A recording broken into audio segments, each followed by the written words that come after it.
One of our committees is the Public Policy Committee, and that's who's putting this on for you, okay? So I'm Marybeth Ulrich. I'm a professor at the Army War College. First of all, I must say that none of this has to do with the Army War College or any of that, Department of Defense or any of that, okay? So I'm here in a private capacity, but I am a political scientist interested in these kinds of things. And then the other super qualified member of our committee is Judge Mary France. I'm retired. Sherry France. I'm retired from the federal bankruptcy court. So constitutional law is not my specialty, but we felt that the two of us together could put together our heads and talk about our concerns about why our democracy is having difficulty functioning the way that we believe it was intended to function. So we hope to be able to share this PowerPoint with you, which was going to include a video on the movement from the Articles of Confederation to the Constitution. But we'll have to skip that because I don't think the two of us can play all the parts of the participants at the Constitutional Convention. So we're going to probably focus a little more on what we think are the contemporary issues. And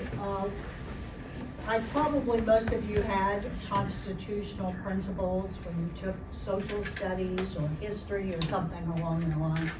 We're going to assume some familiarity there, and then we're going to talk about, well, what has happened? What is different? Why are things changing? And then we want to finish up with what can we do about that?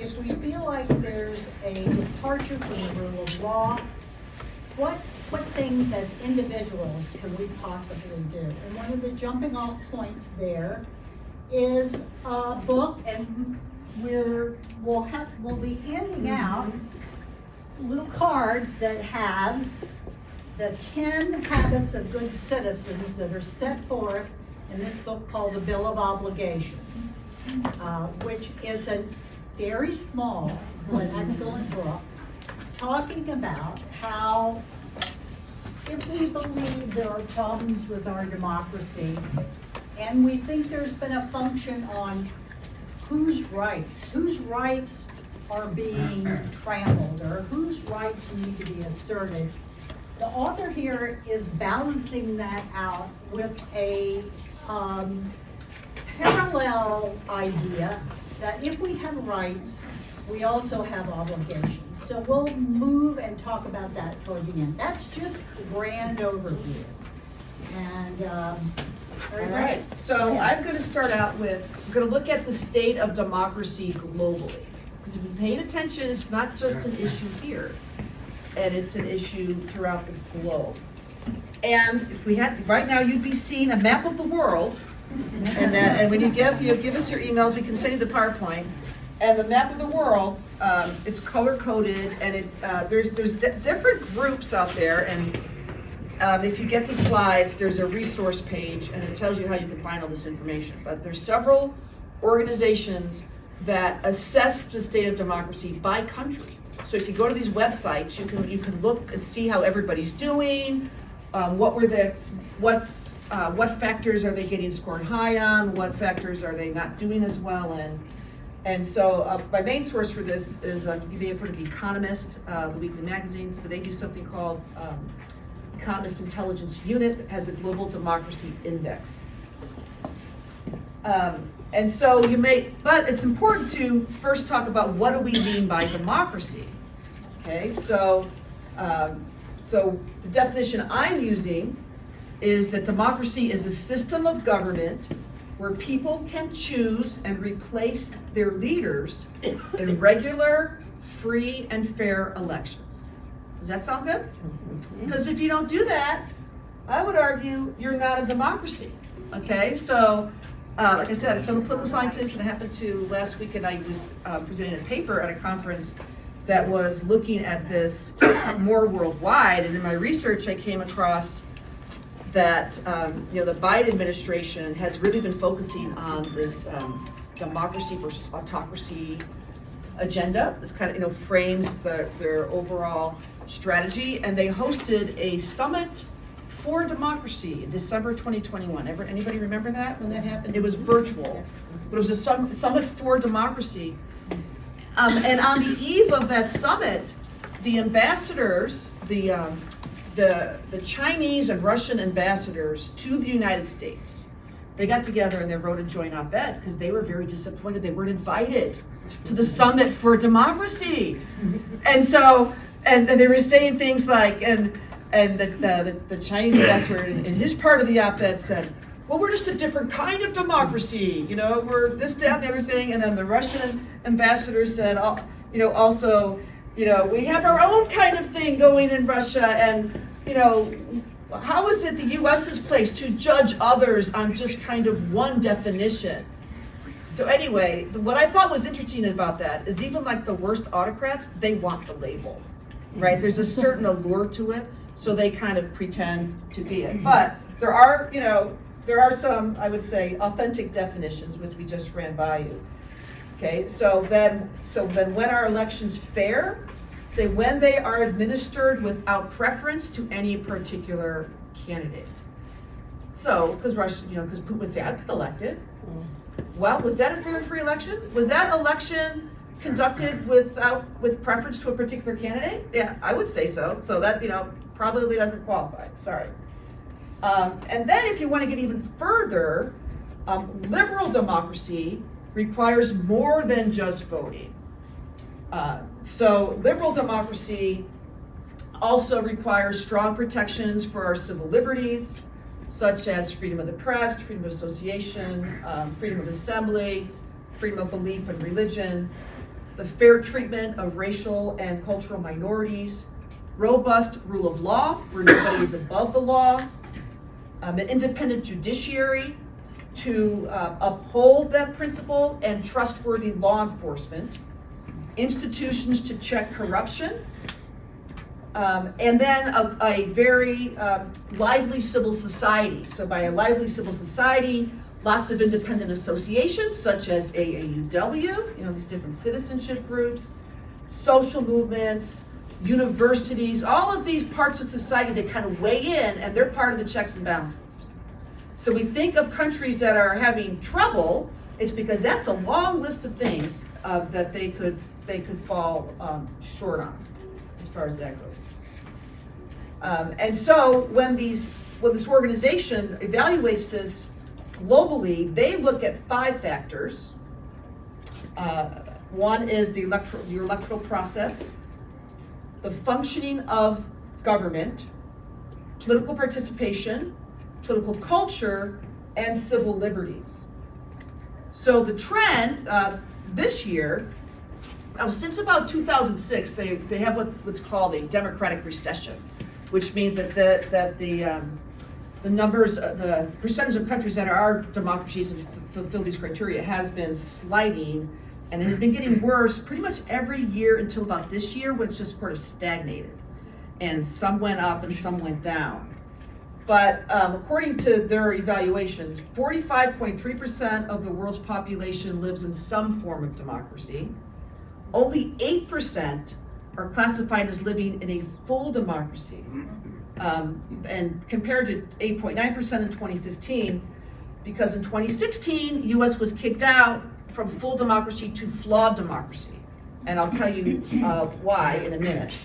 36.9% of the world's population lives under authoritarian rule, most of them in China and Russia. So US is now number 30. We dropped from 25 last year, not because we got worse, but it was more because others got better. And so, we lost our spot that way. So I told you there were those 5 factors. So there's 3 we scored very well on. So, and this is on a scale of 1 to 10. So for example, political participation, we're 8.89. That's pretty good. So in our recent elections, we've had higher political participation. As you may for like the midterms was very high for a midterm. 50% midterm turnout, that's very good for the United States at least. And in the 2020 election, it was 66%, which is very high for us. But the problem is that turnout was so high because these elections have been framed as existential, that you can't let that other side get in and all that kind of stuff. So that brought us down on the political culture side of things. We do very well in electoral process and pluralism. So if you've heard about election fraud and all that, guess what? We do very well on that. That's actually not a problem, right? And we scored 9.17 on that. And in fact, in the midterms, the voters largely rejected the election deniers. So they were, rebutting that. Civil liberties, we're at 8.53, which is also one of our strong suits. And this is based on the degree to which the citizens have personal freedoms and the control they have over their lives. Now, our weaknesses, this is what brought our sort of average down and why we are a flawed democracy, is the functioning of government is only 6.43. That's because, according to the report, we're in a state of almost permanent institutional gridlock. So if you cannot solve your problems through the legislative process, that's not the way it's supposed to be working, okay? And so, for example, even just the concessions that the GOP had to make for the speaker election, that's something that sort of abnormal, that all of that even went on, right? Political culture is also a low score of 6.25. That's because of our social cohesion has really declined, basically over culture wars. Our media is very politicized, so it's hard to find that straight, objective information, which, by the way, we'll talk more about that in our next session, next Thursday. And low trust in our institutions, which is there are other measures that evaluate our trust in our various political institutions. And on average, this has just been in decline. And so by sowing distrust in elections, that just contributes to bringing that down even more, okay? And disdain for the other party. So that's going to come up in some of our other things. So that's these are third parties evaluating our system. So if you want to go to the link, you can read the whole report about US and other countries.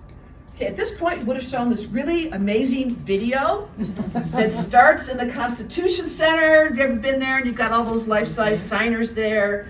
And, basically, give me, what's that first minute about, basically? About these people, what they were trying to do and all that. And then we'll go into that. Yeah. Oh, yes? Just out of curiosity, what country was number one? It's the Nordic countries. I don't know which one, but Nordic countries have 5 of the 6 top slides. Oh, okay. Nordic countries, Scandinavia, so it's either Norway, I think it's Norway, Finland, Sweden, Denmark, they're all up there.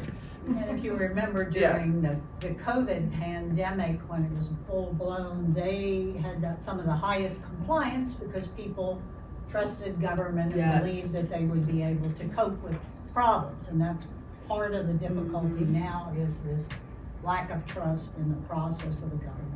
Right. Which then just keeps creating then more tension, which then creates less trust, which, just sort of spirals out of control. So take us back to that moment. Remember, it's the middle of a war. Yeah, well, yeah. we No, had it's after the war. But they took us to the Articles. 1781, the Articles of Yes. Confederation. We really did have a constitution before we had a constitution. And the Articles of Confederation was explicitly described as a league of friendship.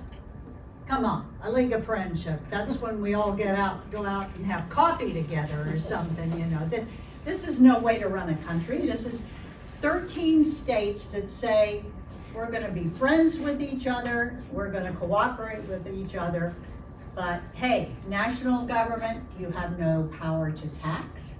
You have no power to protect members of different states that are on the borders with the wilderness. At that time, we just were lined up on the 13 colonies along the East Coast. There was no power to do that. Piracy on the open seas was a problem that couldn't be fixed because there was no army. There was nothing to define and protect the interests of those 13 states together. No executive. No, yeah, no So all you got is executive. that committee that did such a good job for you in the Revolutionary War, just as George Washington. He loved the Continental Congress for getting things done, right? So they decided, well, you know, this Articles of Confederation, it really needs to be tweaked a bit. It needs to be fixed. So we'll have a convention. We'll make the changes to it that we need to make so that the country can defend itself and feel less like we're all just going to go our separate ways or be taken over by some other hostile country. So they got together in Philadelphia. It was a very hot summer, but they knew that if they needed to work in secret because they needed to get this done, and they were all crammed into this building, and as you would have learned in the video, it was a bad summer for flies. And so you could not even open the windows because the flies were bad. So you can imagine if you're wearing your wool clothing, you're wearing your Right, 'cause wig. they couldn't check the weather forecast when they packed. Yeah. So they're wearing like the wrong stuff. Yeah, so this is a pretty miserable experience. But, you know, to be serious, they were deeply concerned that this was going to be the end of the United States in whatever form it was, because they couldn't deal with the issues that were confronting the country at that time. So they eventually decided that we couldn't really tweak the Articles of Confederation. We needed to start over. And that was mainly through the work of James Madison, who was one of the few people who actually brought a plan. Then there was a lot of give and take between the different representatives of the 13 states. There were some that were concerned, the smaller states were concerned that if they tried to have a more unified government and that it was based on population, they would be overwhelmed by the large states like Virginia at that time and Pennsylvania. I mean, we were the big states, one of the big states. So they eventually worked toward this idea of having two houses, a bicameral legislature, and which would allow the interest of both the small states, who wanted two representatives in the Senate, and then also provide the representation in the House of Representatives by population. Yes. So is a bicameral house, is that a new invention, or do they have a blueprint that they follow? Some of the states had bicameral legislatures. Oh, yeah, that's a good Pennsylvania point. had a unicameral one, actually.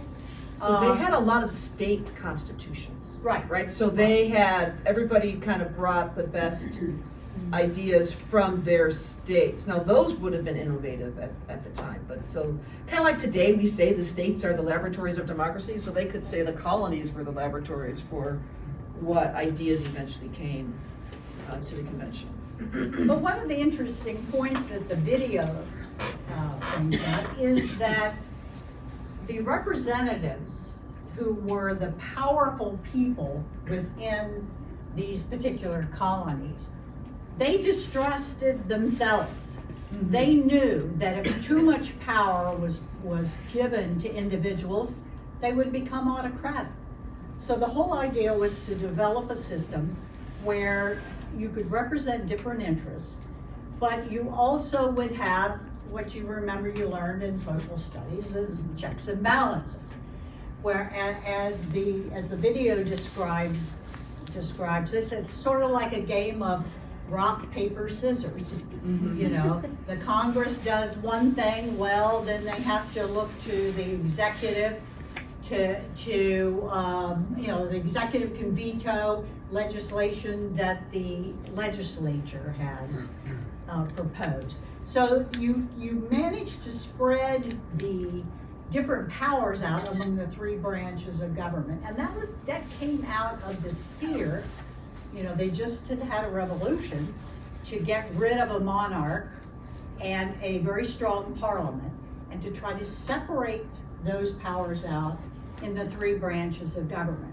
Now, the judiciary was by far the weakest branch.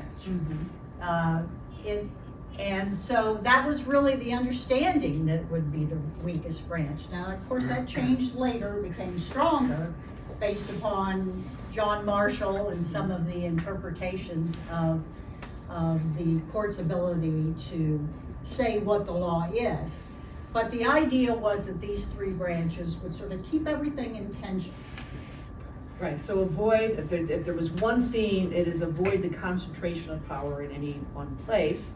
And again, you know, and then you've probably heard of the Federalist Papers. So they made a big change, right, from what they thought they're going to have to do. And then they're going to have to ratify the Constitution amongst all the states now.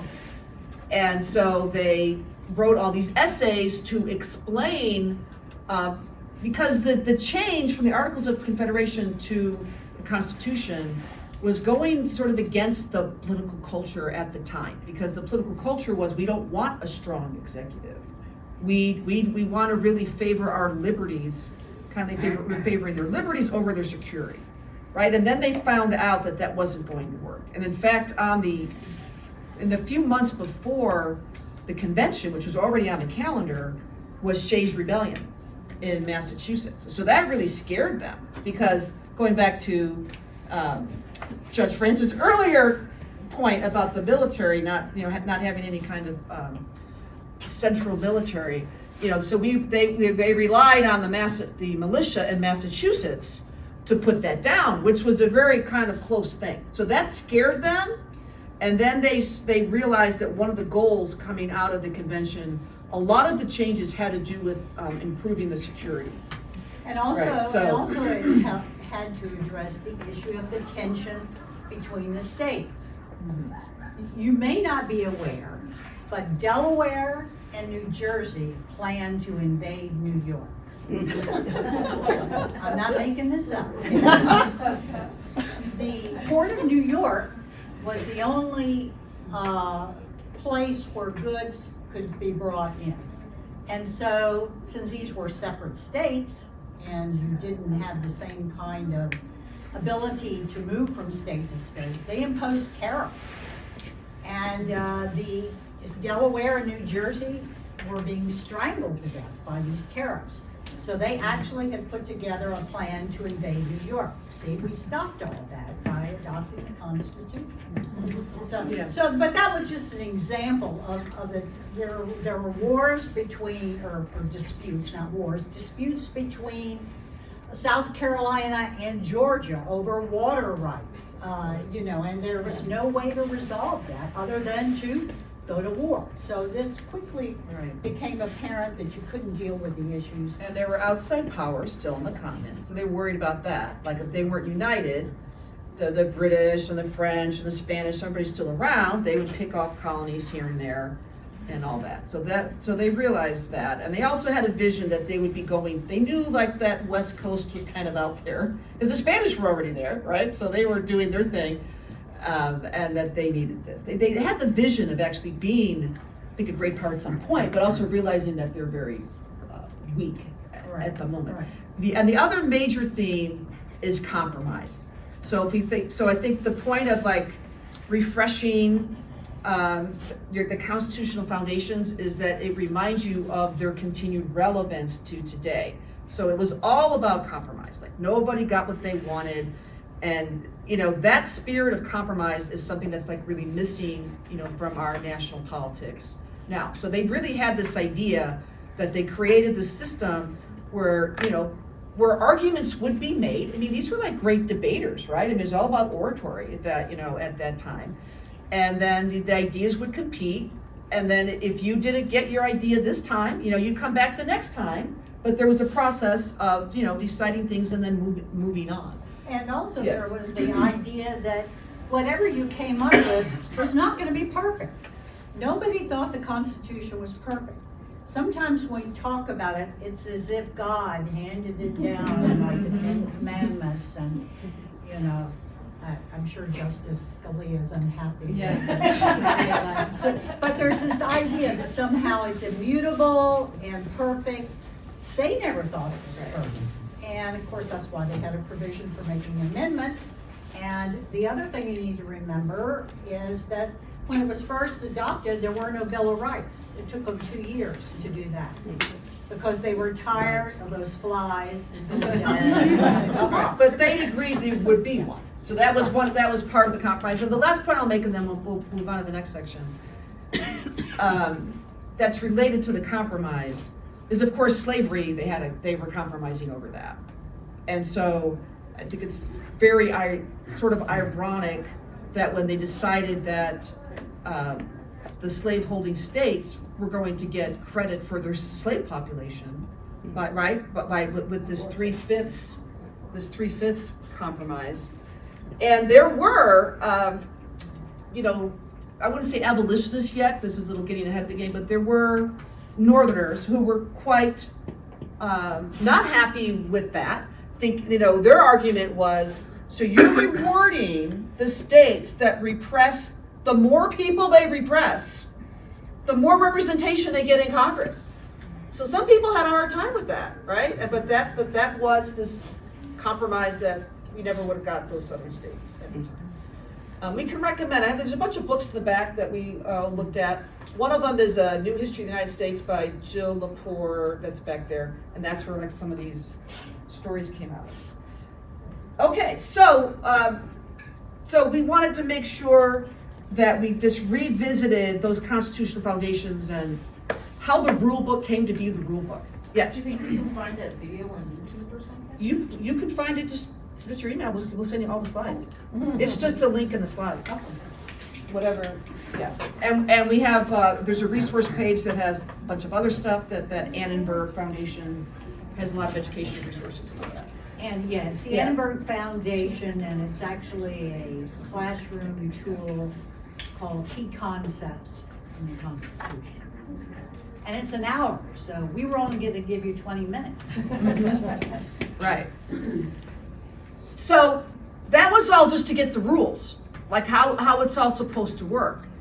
But another one of our major themes is constitutions aren't enough. I mean, constitutions are pieces of paper, right? To really make them work, you need the norms. There's all these norms that are these unwritten either traditions or practices that make it all work, okay? And that's what we're going to talk about here for a little bit. So that's what really makes democracy more or less strong, and what are norms. We had this nice picture, you can see it. Judge France knows the story behind this picture. What's going on here? Preston Brooks.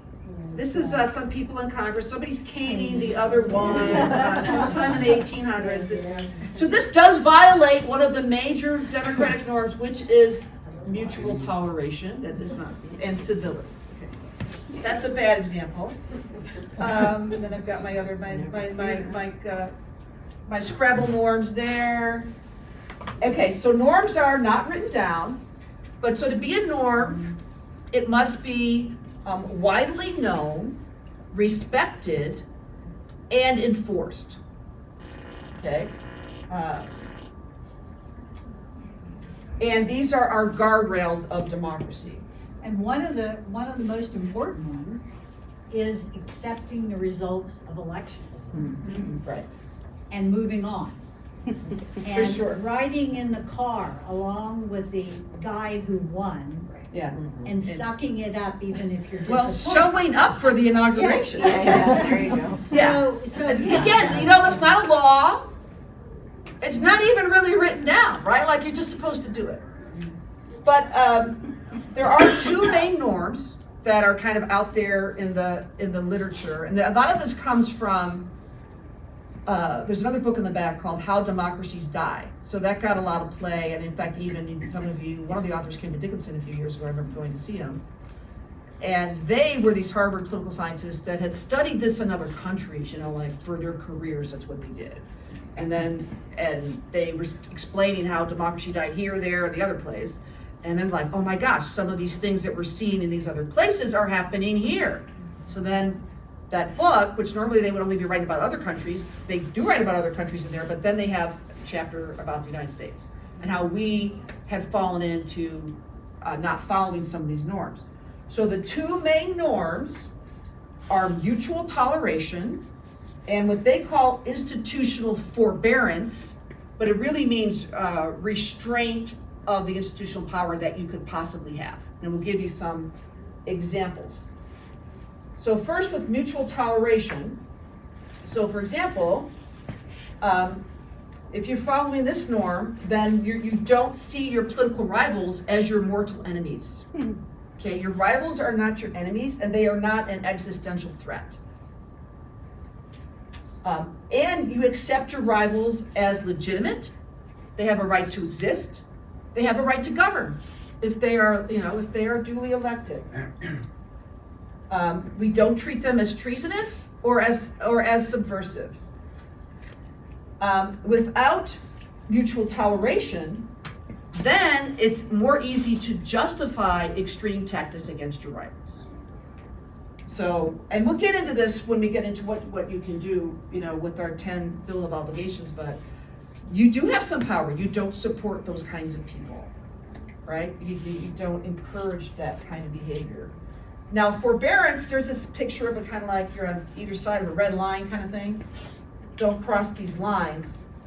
So what happens is, we explained in the rule book, we have these 3 branches of government. Each branch was given different, what we call institutional prerogatives, or like what's their power? What do they get to do? And so, but you could abuse that power. You could go to the extreme and then fall out of the kind of spirit of the Constitution, and we'll give you an example there. But doing that kind of thing is not exercising the restraint that we need with that norm. So for example, if you choose to maximize whatever kind of weapons you could possibly use against your rival. I'll give you an example, this in the news this weekend. You see the story, because Jimmy Carter's in hospice, there was a big story in New York Times Magazine that, of course, he had this big problem with the hostages. Anybody see the story that I saw? Yeah. So tell me, what happened? And how is this an example of not institutional forbearance or restraint? What happened? So Reagan's campaign negotiated with the Iranians to not release the American captives before the election. It's a little different than that. Yeah, what else? What it is they went to all of the countries that are in the Middle East and said, tell Iran to not release the hostages. Right, because he'll get a better and deal. You'll get a better deal with Reagan. They didn't cross that line Well- purposely of going to Iran. Well, they didn't go to Iran, but you see the idea how this is an example of this? They absolutely, were doing everything they could to win. Everything they could to win.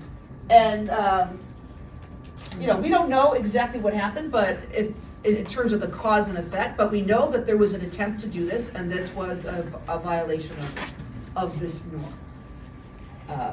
And because it could have affected, probably would have affected the outcome of the election. And just think about it, it's not just a game, these are people's lives, right? They were in captivity longer, and then plus it was an unseemly deal. Later on, the Reagan administration threw in arms. Arms for hostages, So the opposite of this is exercising restraint. So just because something's legal but violates the spirit of the law, that's the type of thing that we're talking about. The other example that comes up is the nomination of Merrick Garland.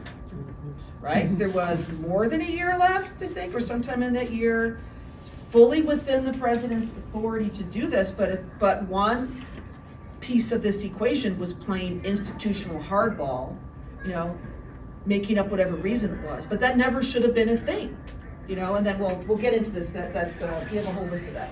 But the point is, once it falls down in one area, it weakens the whole thing because these norms are mutually reinforcing. And you're more attempting to break norms when you see others breaking norms, right? So the other side does, you're like, well, now we have to do it. Okay, so one of the examples that, again, being very steeped in this kind of thing, I thought it was very unseemly in the midterms when there were some Democrats that were, funding the campaigns of the more extreme candidates who were the norm breakers because they thought they'd be easier to beat. I mean, come on, like we totally lost that moral high ground by doing that, and it's a race to the bottom then, right? As far as that goes.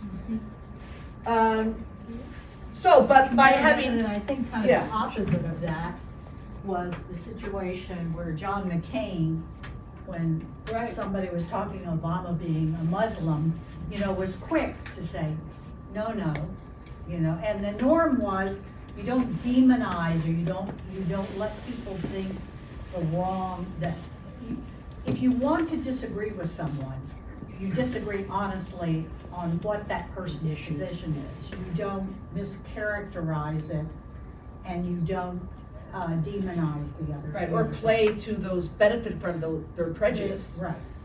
Right? Because the more restraint that we have, then we're modeling that other side is tolerable. That you can talk to them, they have different ideas or whatever. So now there's this whole kind of examples of some things. We've already talked about some of them. So for institutional forbearance, it would be things like, well, it used to be, so when George Washington, he ran for 2 terms, right? He very easily could have gone for a 3rd term. There was no prohibition against it, right, until the 22nd Amendment came around after FDR, who was the one who did have the forbearance to not run for that 3rd term. Well, was even 4th term, even though he's like on his deathbed, and so it was very important actually that Washington only did the 2 terms to start, because everything he did was setting a precedent. So that was important. And the impeachment tool is supposed to be, it's a real tool. I mean, they had it in there for a reason, because we're not a parliamentary system. So they had, where you can have a vote of no confidence and get rid of leaders, between the election cycles, between the normal election cycle.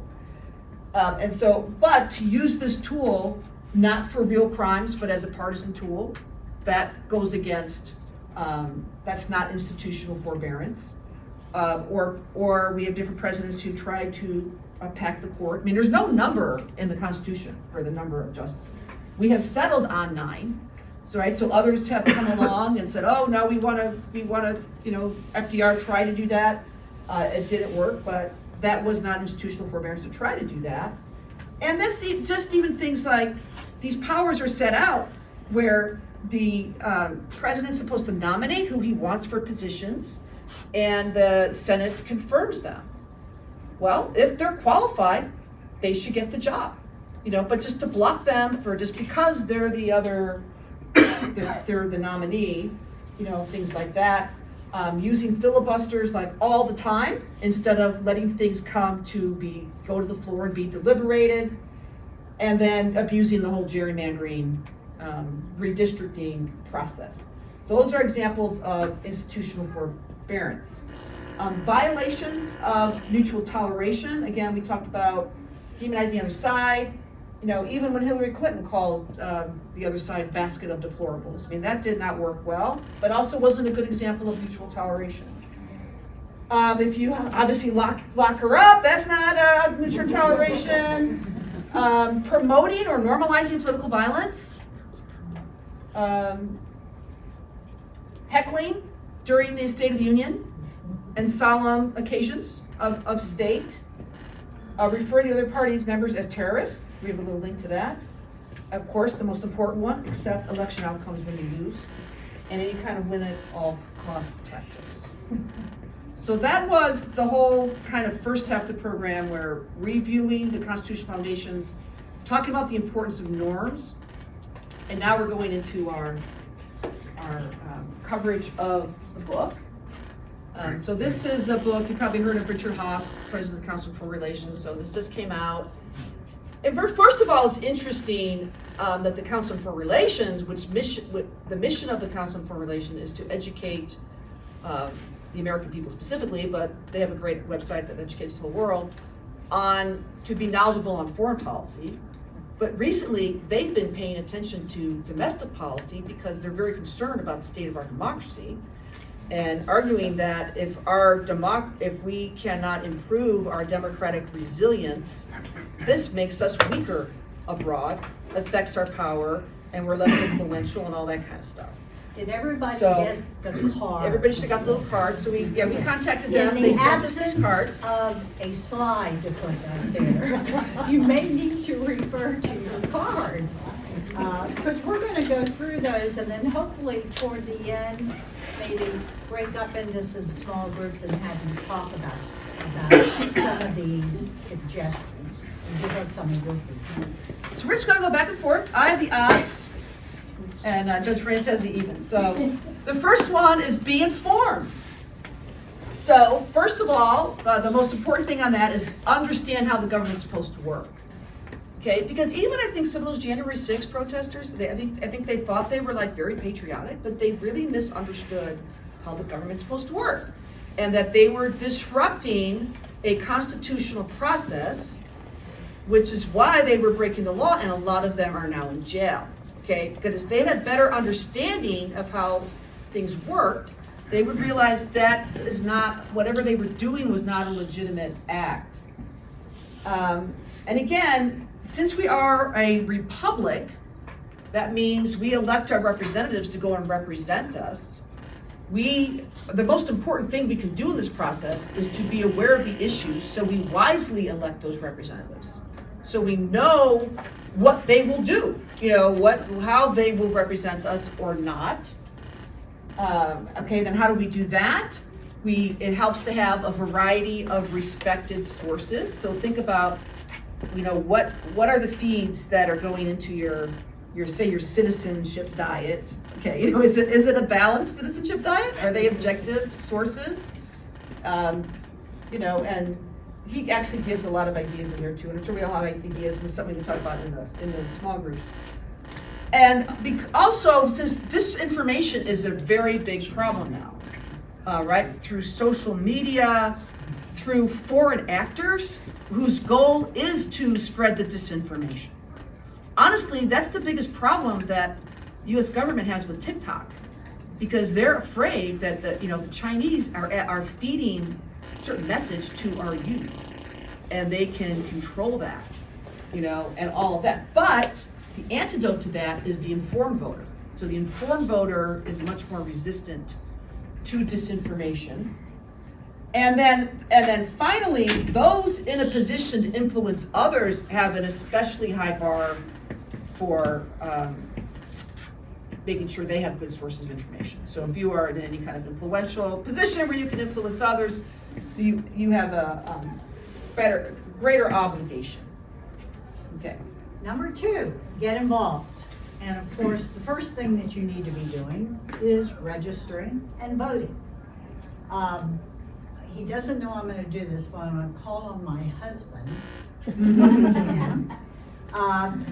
Ken was a professor at Shippensburg University, and he had as one of the projects for people to register people to vote. Could you just share briefly what happened there? Just briefly, what happened? Well, it was a great project, and we were very successful. We registered lots of people to vote. The people we started with were the people in the class, and we would get 100% of them to register. All you had to do is fill out the form and mail it in. And then we'd have the election, and I would say at the next class, how many of you voted? None of them. So, you have, it's 2 parts. Register, yes, that's really important. The next part is actually vote. Yeah. The first election that Obama had where he won, almost everybody voted. The rest of them, if anybody voted at all, it would be like 2 or 3 people. but most of the elections, no one voted. But that young demographic is getting better in the last couple of elections, and they're contributing to that. Well, and I think that 66%. shows Yeah. that one of the other important points is that you need to get people involved, not only by voting, that should be one thing, but involved in the electoral process, one way or another. Working for a party, working for a particular candidate. They need to feel invested and get excited about having an impact in some way. You know, it's so easy if all you're doing is going, well, I don't know this guy, I don't know who they are, well, you know, I haven't looked it up, so I just won't bother to vote, you know, this time. It would be irresponsible for me to vote because I haven't looked up to see who a good candidate is. So I think that not only do all of us and everyone needs to vote, but that we need to find ways to motivate other people to be engaged enough to vote, and also not just to vote, but to vote intelligently. And that's going to be, again, part of what we talk about at the next session with disinformation, people getting information from silos. You know, they only listen to one particular, their friends on Facebook who know everything, of course, about how the country should be run. But, you know, there needs to be an emphasis on getting people involved in voting, but getting involved in an intelligent way. There's also, you know, I don't know if you've seen, but I know the county was looking for more poll workers, getting more people who are willing to be involved in the process is another way to become more involved. And when we talk in our little groups, some of you probably also have some ideas on how you could do that, okay? Okay, and then of course, number 3 is stay open to compromise. And so as we discussed earlier in the program, the Constitution was all about compromise. And that's why we have that House with 2 senators in every state. I mean, the Senate with 2 senators in every state, and the House with proportional representation, and then that Bill of Rights attached on to the end, and all those checks and balances. And of course, just like the Constitution itself, if you don't have compromise, you cannot get anything done. That's a huge benefit of compromise. Also, compromise broadens your sort of base of agreement for whatever it is you're trying to do, right? You can jam something through, or you can compromise, make a few concessions, and you've got something that you have broader support for, and it'll probably be a more lasting agreement, more enduring. Yes, and Thomas Jefferson and Alexander Hamilton can do it. Right. I mean, great quote from Henry Clay, who was active, who negotiated the Great Compromise a couple decades before the Civil War, where he said, all legislation, all government, all society is founded upon the principle of mutual concession. Not just, you're not conceding on your own, but mutual concession, right? Then you get somewhere. Okay? And I would just say that that's reflected very much in how the most prevalent way that legal matters are resolved is through mediation. A very small number of cases are actually litigated. And in fact, people are happier or more satisfied with the result if they reach something through mediation. So I think that's really, if everybody feels like they've won a little and that they haven't totally lost, they're less likely to go up in a huff and decide that, you know, they've been robbed. So number 4, kind of related to this, with remaining civil. And I know this is really hard, particularly if you are faced with someone who's being very uncivil. But if you've noticed, when people start screaming, nobody's listening, you know, and pretty soon it's just a lot of noise. So, and I can tell you, I found when I was on the bench that sometimes when, and it was usually lawyers who were getting a little out of control, when I would talk with them and I would lower my voice and I'd get quieter, Mr. Smith, you will let Mr. Baxter respond before you and you know, it's like when they hear that sort of pulled together thing, and I used it. I used it as a technique to try to settle people down and focus on what the issue was, rather than screaming something out to them or admonishing them in a loud voice. It was more effective, and I did that mainly because it worked better. You know, they were like, aren't your kids like that, sort of like? You must go to your room and remain there. So you should avoid making things personal. The book talks about the friendship between Justice Ginsburg and Justice Scalia. And he would always say, I attack ideas, not people. And that was a remarkable friendship all those years. The other thing that's important to do is you're probably going to have a better chance of convincing someone if you give them an opportunity to tell you why they think the way they do. You know, if someone says a statement that seems to conflict with your views, well, and be sincere, you know, well, not why do you think that, you know, but tell me about what your position is, what led you to that conclusion. You know, and sometimes they won't be able to tell you, you know, because they heard it on Fox or they heard it on, you know, some other place and they just are accepting it. But they, you know, they may have a reason that you can engage with them at that level on what their rationale is. And same for us, like, do we have a reason why we're exactly. insisting this is the only way? Can you actually explain it? Yeah. And then Yeah. changing your mind is not a sign of weakness. The fact that, you know, that you've decided that maybe you were wrong-headed on something and maybe you didn't fully understand the other person's perspective. I've had that a lot with interacting with people in book club. In a book club that I'm in, you know, where, and fortunately you have a little bit of space there because it's different views on a book, not like head to head. But you know, it's amazing to me that people can have such a different reaction to ideas. Yeah, and so being like, oh no, that was a terrible character, you know, how could you possibly like that? You know, it's much more, well, tell me about what you liked about that person. You know, then you're really exchanging ideas. But it's not always easy. Right, and if you're like, you know, as a professor, I'm always like, student will, you know, make some kind of claim. Okay, can you back it up? Like, why is that? Where's your support for that? Either in a paper or, you know, where they're talking or whatever, so. Okay. And got the Keynes quote?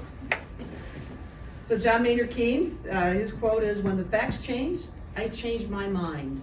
What do you do? And then, like, don't censor opposing views. Like, you know, be open. This whole thing might be open change. Okay, so number 5, halfway there almost, we're getting there. Reject violence. Okay, so this brings us back to our constitutional foundations, because remember the whole reason this system was set up. Remember, it was unique. There was no system like this, right, on the planet. They were going back to ancient Greek and ancient Rome and different, like, Enlightenment people that were writing, but it was all theoretical, right? So they were like, we're going to make this happen for the first time.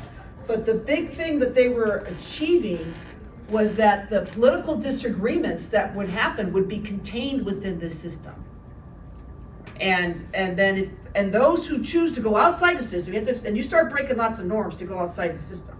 But if you start going down that path, then that means you're open to violence occurring outside the system because you are either impatient or you're not satisfied with you can't make the compromise or whatever it is. And when you do that, you undermine that whole system. And in the process of doing that, you're probably undermining some democratic institutions along the way. And that's how you get civil wars. That's how you get coups even. And that's just not the good way to go in the long run. So there's always that temptation right, to do the hardball tactics, because it's gonna get you what you want in the short term, you think. But if you are undermining our institutions in the process, and then in the long term, you've done damage, as far as that goes. So that's that Supreme Court seat, that's all these things that got you what you wanted in the short term, but like at what cost to the system? So even in February of 2021, the RNC put out a quote that said January 6th was legitimate political discourse.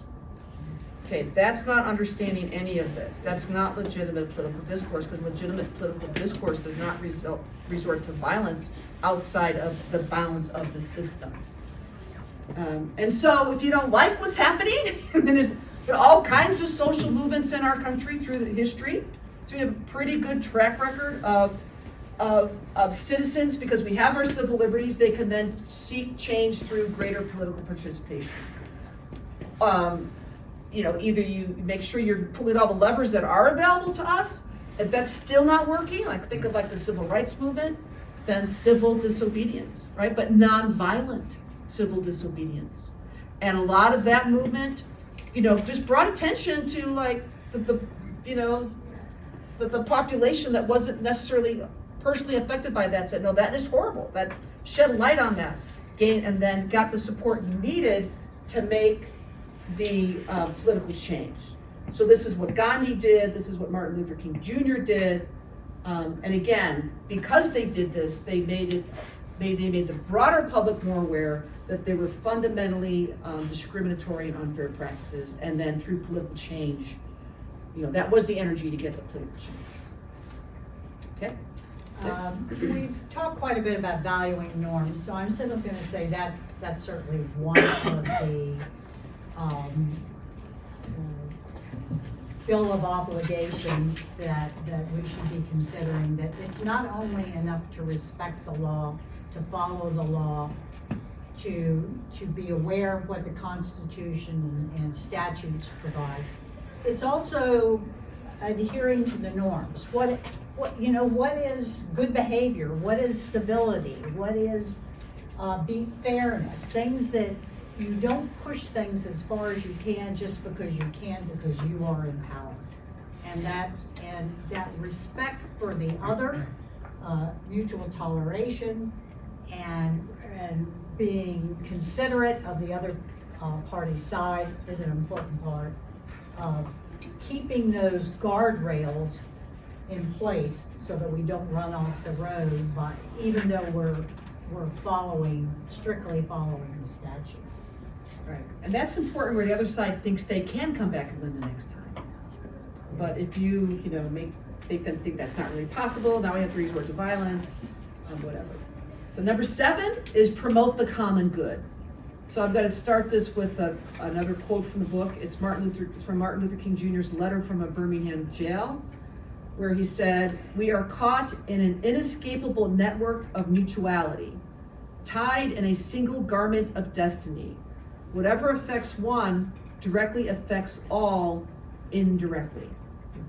So this is basically also another way of looking at this. All citizens have a stake in the overall well-being of society. So if there's this idea, and this is important to the functioning of democracy, right? We need, the educated. Our founders were in favor of education more broadly, because they realized educated citizens were key to being informed and exercising the right to vote, and to the system working. And that's also why equality of opportunity is critical to a function of democracy. Not necessarily equality of outcome, but equality of opportunity. And if we don't have equality of opportunity, that means there's certain whole segments of our society that aren't participating as fully as they could. We're not getting the benefit of those sectors. And then they also may become disillusioned and then try to, resort to things outside the system as well. So it's in everyone's interest to have the overall well-being of society in mind. We have a stake in that. Okay. Number 8, respect government service. Of course, this is one of my favorites, right? I have always been amazed, and I told this to Marybeth, is I worked for the Department of Justice for 10 years and then was in the court system, federal court system for 14 years. And I wish I had $1 for every time some employee of the court or the Department of Justice said, well, you know, the government's doing blah, blah, blah, blah, blah, blah. And I'm like, who do you think you work for? You are the government, you know? And I've heard lots of people say that without, recognizing, you are part of that. I don't know where that government is up there somewhere. But that's one thing I thought was really fascinating. They were talking about moving some of the offices out of Washington. I feel like saying we are outside of Washington. There are lots of federal government offices outside of Washington. So it's sort of creating a boogeyman. The government is the boogeyman, and you can dislike it until, of course, they don't send your Social Security check on time, and then it's another issue. But there is a difference, and I couldn't think of the point Haas is trying to. There's a difference between vilifying the government and demanding that the government be accountable. Absolutely. What great example have we had recently? The failure of Silicon Valley Bank, and it's perfectly legitimate to go, where were the problems here? Why didn't the Fed do this? And why didn't the regulators do that? That's absolutely what should happen. There should be some examination so that you don't repeat these kinds of problems, which we seem to be kind of 20 years. But it's one thing to demand that accountability for solving the problem, thinking about what can you do to make government better. But it's another thing to just simply dismiss anything that the government does as being not helpful, and you don't need it. You don't need it until you do need it. The other thing that's an important element of this is if you're demanding accountability, then you need to support investigative journalism. And one of the things we're going to have is, in the next couple sessions, is representatives from Spotlight PA who are, trying to shine more light on what happens mainly in Pennsylvania. But if you're going to criticize the government, you need to know what's happening. One of the problems is so much of the time now we don't know because there is not the local coverage. And one very important, and I think kind of revolutionary idea that the writer of this book has on respecting government service, he says every young person should have to do some government service. We don't have the draft anymore. That used to be the common experience for young men, and now we don't have anything. His suggestion, and I'm still mulling this over a little bit, but should we incentivize people to do things like AmeriCorps or other types of services to the government to give some sort of buy-in, not necessarily all military. Interesting idea. Right, and that's, just to extend that a little bit, the arguments in favor of that is just getting young people connected to some part of the government, whatever it is, then gets them more attached through their national institutions. If you, I have 3 kids, 2 out of college, 1 in, and I remember doing all these college searches, and it would this colleges would already bill themselves as, you're gonna change the world, you're gonna do all these things, and right, you're gonna, all this mottos, there's little variations on them. But I don't remember anybody saying, do something for your country, right? And of course, you can get through college and not know anything about your country, right? I mean, you don't have to take history, you don't have to do whatever. So it's just like, okay. So, well, actually, it's a great segue to the next one, which is support the teaching of civics. So of course you're here, so you're a great consumer, the few, the crowd who showed up tonight. And the last point was what I was just making, go back to the first point, is, maybe this is something that we look for in school board members or something like that, because it's so decentralized, the United States. You couldn't pass a law, right, really, because we don't control however many the tens and thousands of school districts. But we can at least advocate for where we are, and I think we should demand more out of our colleges and universities as well. But he starts this particular chapter in the book with the metaphor of the Jewish Seder meal. Anybody have attended a Jewish Seder meal? And I'm Catholic, but I've been to some of these ecumenical meals. And so every piece of it is part of the history of that event, right? Of the passing over, the Passover, and everything is symbolic. And Richard Haas is Jewish, and what he was saying was this was a good example of a people passing its heritage down through all the generations, the story of that people, right, through these rituals. And the point he was making, and that this helps to build a collective identity, and your history. And he was basically saying that we've lost that. We don't have anything like that in the United States. I mean, honestly, it used to be a lot better, say, probably my parents' generation or whatever, where there was a lot more of this going on throughout society, but we have gone away from that. And this is particularly important in a country like the United States, which is all about the idea. It's all about this idea that we've been talking about. It's about our system, our democratic system. That's what unifies us. And if people don't understand that, don't know that story, I mean, like the Revolutionary period is a period that's hardly taught in schools anymore. Like some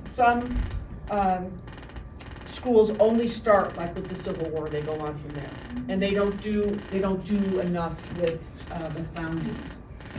So anyway, that would be important.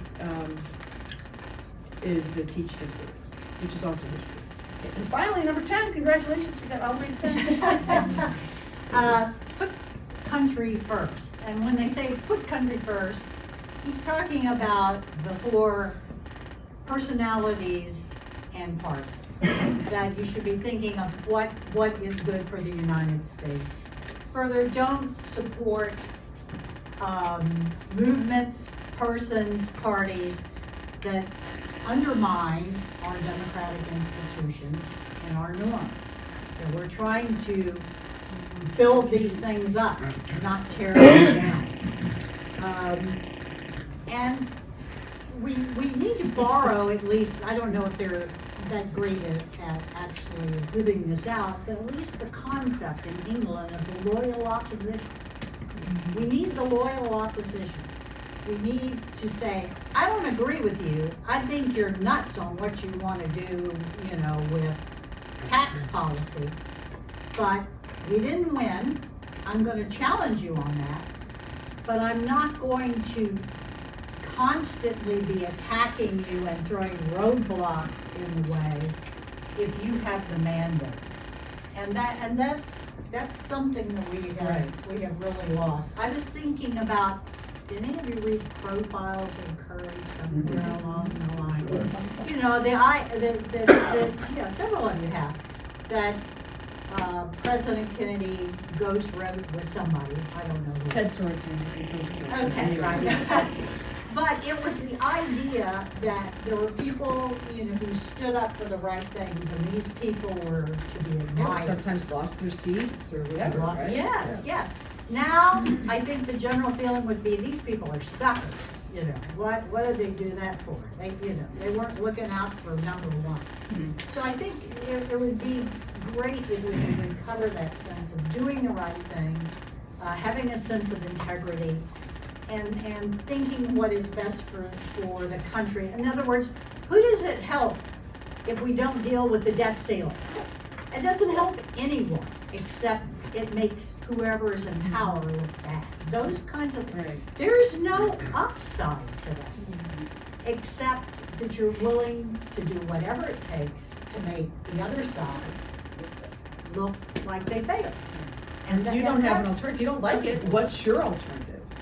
Do you have a better idea? Because just blocking it means we don't get something done that needs to get done. And then this one also has to do with really putting country first means, honestly, I don't think we had to say this until the last however many years, right? But it means putting democracy first. It means you don't support candidates who don't support democratic norms. I mean, there's a whole group of Republicans now, right, who are like former Republicans, right, who are saying, like, this is the most important thing, is just to vote for somebody who's at least not going to undermine the system. Because there's plenty of mainstream people in office now who have normalized a lot of this norm breaking.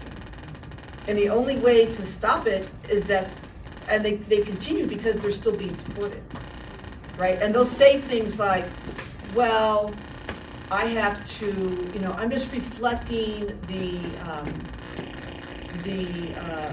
uncertainty that my constituents have about the election. No, you took an oath to the Constitution. They didn't take an oath to the Constitution. You took an oath to the Constitution.